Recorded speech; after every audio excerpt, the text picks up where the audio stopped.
Thank you. This is a study of the Apostles' Creed, which is a summary of the gospel that is supported by virtually every branch of Christ's church. And it was originally used in the instruction of people preparing for baptism and preparing for some form of church membership.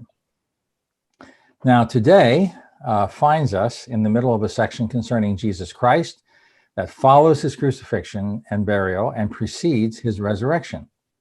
And the big question is, what does it mean that he descended into hell?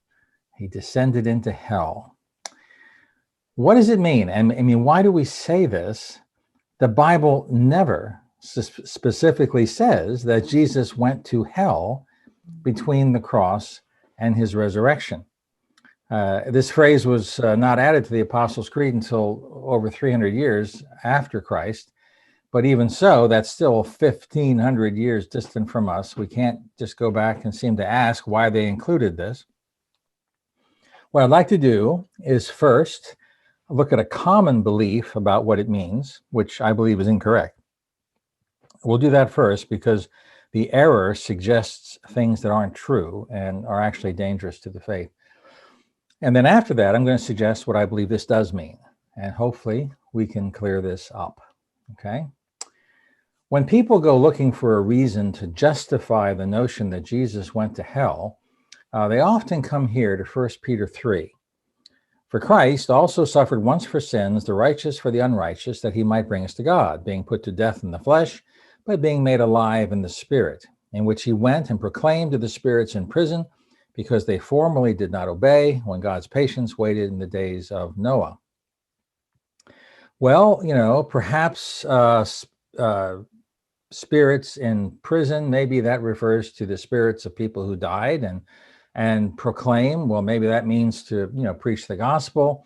So Jesus went to hell to preach to the spirits of people who died, all the people who died at least during the flood. Well, this interpretation has led many to believe that people who die outside of Christ get a second chance at salvation. I mean, if those people did back in the days of Noah, perhaps everybody gets a second chance. But that is a very dangerous belief. And as I'm going to show you, it's not at all what this text says. The Bible is very clear that after death comes judgment. Now, while we live in this world, is the time for salvation. So before we get back to the Apostles' Creed, what is Peter saying here? Oh, okay, thanks. First, look at this phrase, spirits in prison. It doesn't say spirits of people in prison. It just says spirits. In the New Testament, the simple word spirits almost always refers to angels and to, well, rebellious angels or demons. And the Bible does not characterize the spirits of people who have died as being in some kind of prison. But note in his second letter, when Peter again speaks of the time of Noah, must have been a favorite text for him, he again speaks of prison-like language. He talks about chains of gloomy darkness, but he's not talking about the spirits of people being in prison there. He's talking about angels who sinned in Noah's day. Jude says the very same thing. The angels who did not stay within their own position of authority, but left their proper dwelling, as he has kept in eternal chains under gloomy darkness until the judgment of the great day. And notice there, I didn't underline it, but notice it talks about angels having a position of authority. Oftentimes that word authorities applies to angels in the New Testament. So Jude is saying the same thing as Peter. So in 1 Peter, the spirits in prison are angels who sinned in the days of Noah. They're not human spirits. In other words, you know, a human being is a spirit connected to a body, and angels are not. They're just plain spirits. And they are bound into some kind of a prison at a minimum, in the sense that they can't be active in our world. I think there you can pick up some ideas in Revelation about how they become active, but we're not going to go into demonology. But that's what Peter is talking about here. This text refers to something Christ did just after the resurrection, when he proclaimed to the angels his not the gospel, but his victory over sin and death. So this is after Christ is made alive. This is after the resurrection. He's talking to spirits in prison, the angels, who in some sense have been kept in some kind of bondage by the Lord in a prison. And he's proclaiming not the gospel, but he is proclaiming his victory over the angelic rebellion. And I know that because you just have to read the whole text of Peter. It goes on to emphasize this at the end of this sentence, that after Jesus' resurrection, and not part of his suffering, the resurrected Jesus has subjected the angels and the authorities, another word for different kinds of angels, he has subjected them all. All the angels, all the demons have been subjected to him through the resurrection of Christ, who's gone to heaven at the right hand of God. So that's what Peter's talking about. It doesn't have anything to do with Jesus descending into hell at all. So we can't go to this text for an answer to the question, which means that this text has nothing whatsoever to do with Christ descending into hell. And that brings us back to the original question. What does the Apostles' Creed refer to? One of the best answers was from John Calvin. He took a crack at explaining this rather strange statement in the Creed. And what he said was that it expresses the fact that Jesus experienced the full force of God's wrath. That Jesus didn't only die a physical death, but he experienced a full spiritual separation from the Father. What a normal human would experience for all eternity in hell, Jesus experienced in his suffering. And that is a very, very, very good theological statement. It's very true. But I don't think it has to do with this statement here, because the Bible does not carry Jesus' redemptive suffering beyond the cross. And of course, as he died, Jesus clearly said, "It is finished." Everything Calvin said is true, and Jesus experienced that on the cross, but not after the cross. After the cross may be still a part of his humiliation until he's glorified, but it's not part of his redemptive suffering. I think, to answer this question, the question really is, what is the meaning of this word? What is the intended meaning of this word hell? What does it mean in the context of the Apostles' Creed? Well, there are three words that are used to label the dwelling of disembodied spirits. A disembodied human spirit is not the way we're meant to be. You know, God formed Adam from the dust of the earth, and he breathed his spirit into him. And the whole point was to have a creature, someone who is made of the earth and is physical, who is associated and bound to a spirit, who can function as God's image in the world. A disembodied spirit, that's a result of sin and death. So it's an unnatural state. But there are three words that are used to label that, that we find in the scriptures.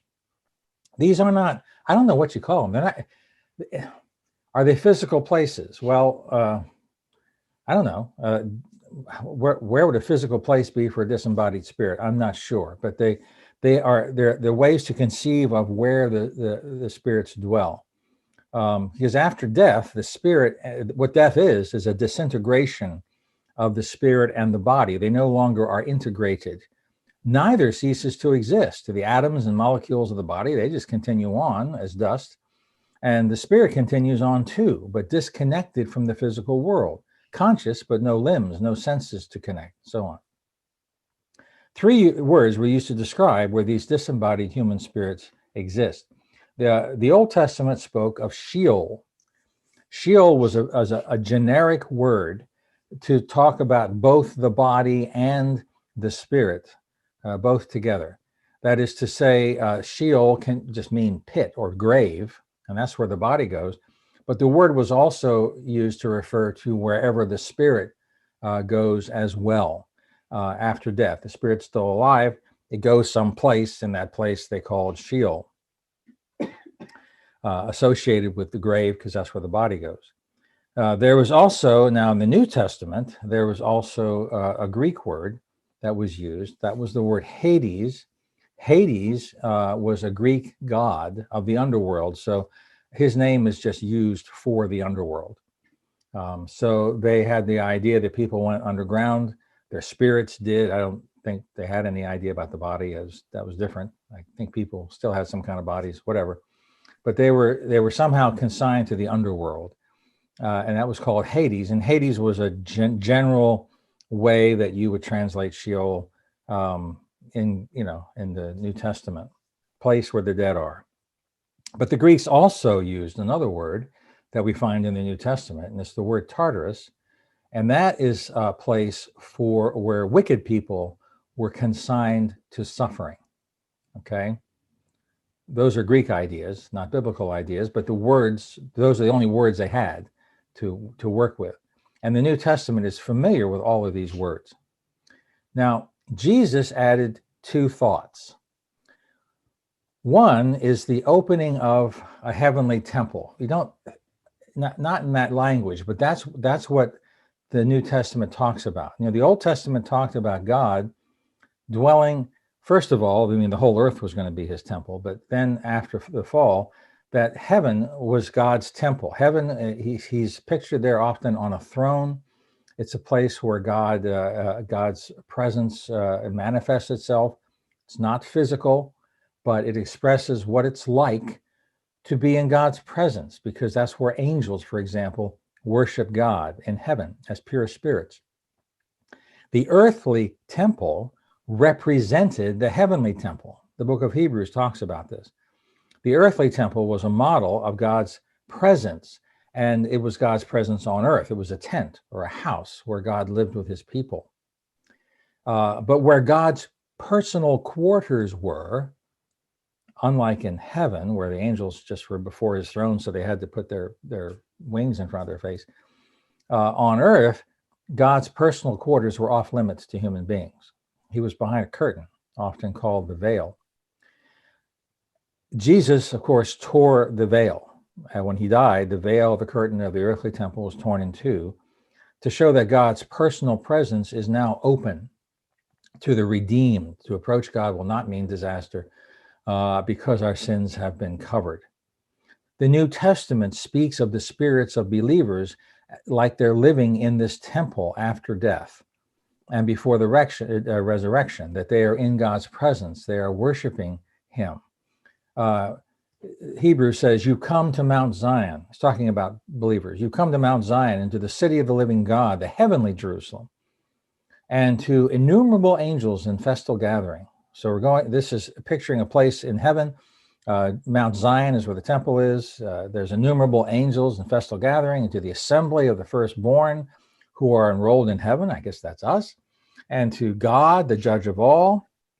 And note, to the spirits of the righteous made perfect, and to Jesus. So this is a spiritual temple. This is the way it's being phrased. And the God is there, of course. The angels are there, and everyone who's enrolled in heaven belongs there. And the people who are actually there are the spirits of people who have died. Those of us with bodies are still here on earth, but the spirits of those who have died, they're not in just some kind of generic Sheol. They are actually in God's presence. And notice it says that the spirits are made perfect. So we know that happens really upon death. Even while the body continues to disintegrate, the spirit is made whole and righteous. Spirits of righteous made perfect. Now, this is not our eternal dwelling. I try to teach this as often as possible because it's just so often people think we're going to live in heaven forever. No, we go to this heavenly existence when we die because our spirits are taken from our bodies. They separate. But the spirits are only there awaiting resurrection. And you encounter them again in Revelation. I can't remember if it's 6 or 7. But where the spirits are pictured there before the throne praying.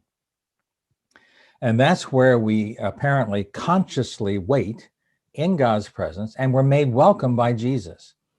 And it's a pretty nice existence, I would rather imagine. So Jesus' work makes the death experience of believers different than a generic Sheol. I don't know what it was like before his death, but after he died and rose, he turns it into a heavenly experience of blessing for the believer.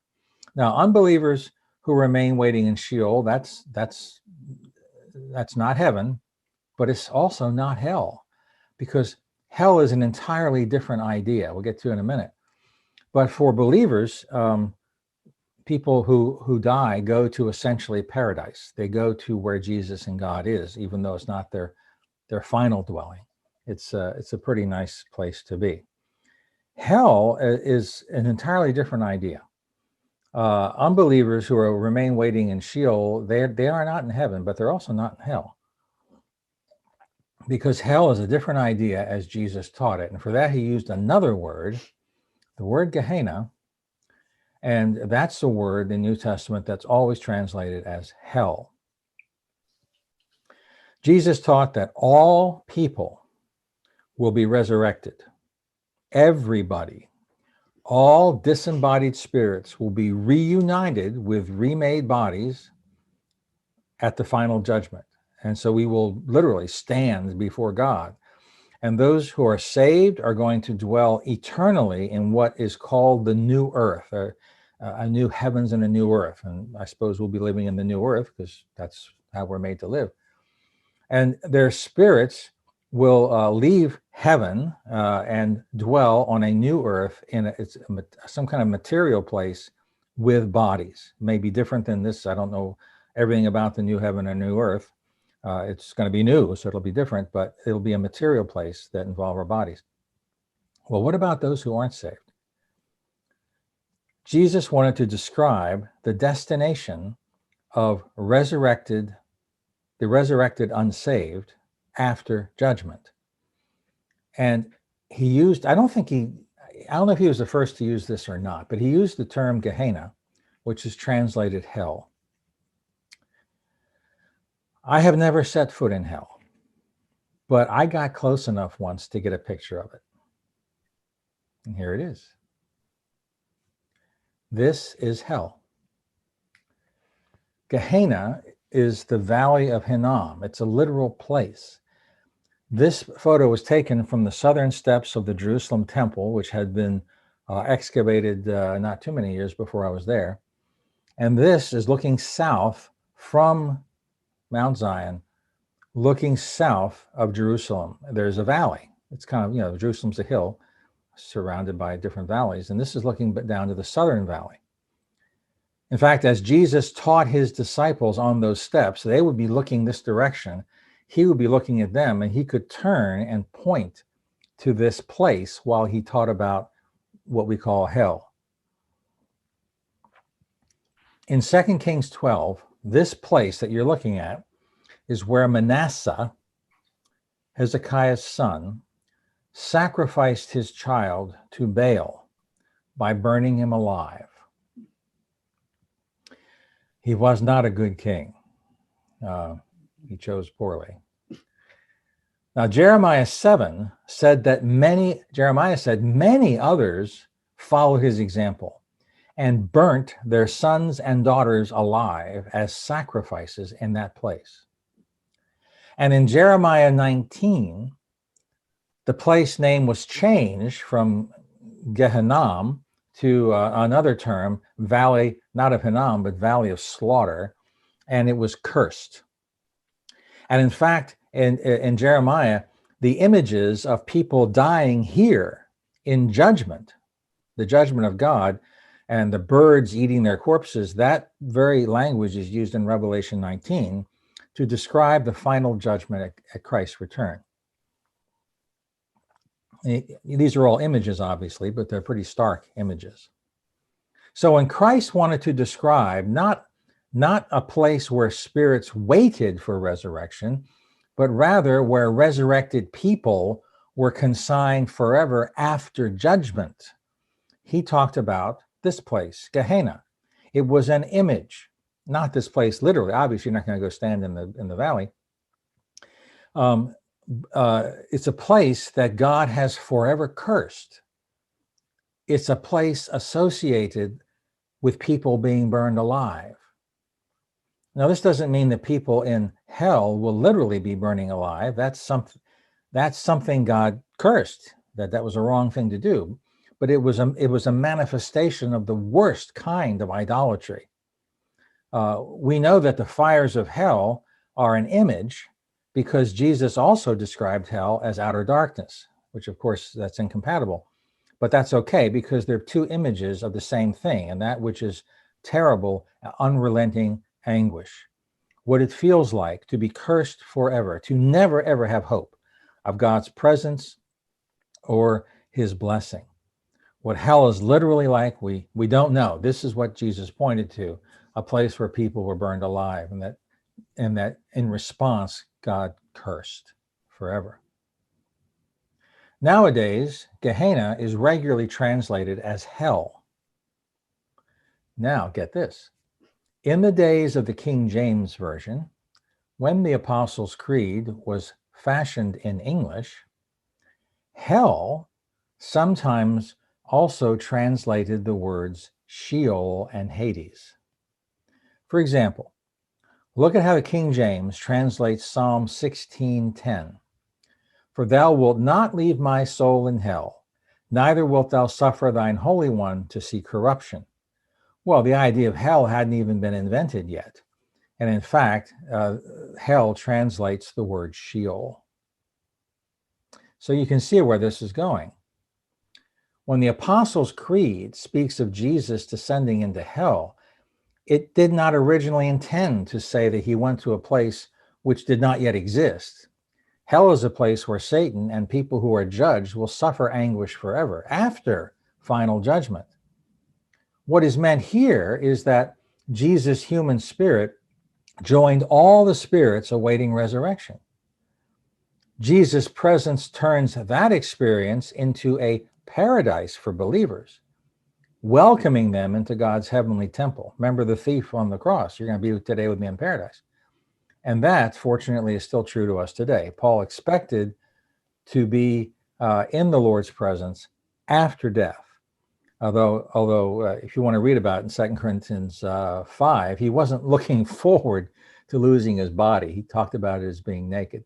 But he was looking forward to being reclothed with his body one day. And he was also looking forward to seeing Christ when he died. So when we say descended into hell, often we have to put an asterisk next to it. It's not that Jesus went to what we now call hell, where wicked are punished after judgment. It means he experienced every facet of human death that we experience. He bore all the punishment due sinners, body and spirit, on the cross. And after that, his human spirit dwelt for a time where all human spirits await their judgment, opening up the heavenly presence of God for believers, so that the spirits of all who believe in him experience now a taste of paradise as we await for his return. And that reminds us that our bodies will die. And one day they will be raised to life. But our spirits will never die, but wait in God's presence until the resurrection. That is a huge thing to remember, that our spirits simply don't die. We will have a different experience. The body often, it's painful to die, sometimes it's not, but that transition is only physical. And in a sense, we don't even experience that after it happens. The spirit continues on, and we're simply perfected. So our spirits will never die, according to Christ. That's it for now. Until next time.